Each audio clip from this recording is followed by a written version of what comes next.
Happy New Year! Happy Chinese New Year! So, our AY service this afternoon was started by a song service by our song leaders, the DFCC kids, and accompanied at the piano by Brother Gordy Alumba.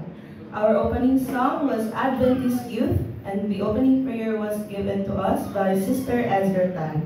Welcome remarks by yours truly, and after my part would be a round of memory verses by Sister Brenda with the theme ay ani na memory verse na word na new, N-E-W, new.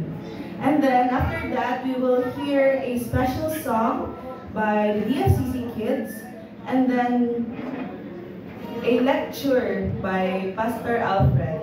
And then after that will be another special song by Brother Raymond Sabater, and a song or Bible drill by Brother Gordy Alumba. And after that will be the closing song and opening song for our sundown worship.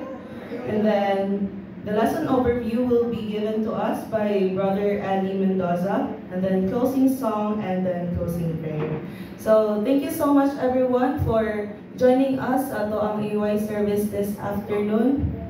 Yes. And I hope we feel God's presence this afternoon as we worship Him. Again, good afternoon and happy Sabbath.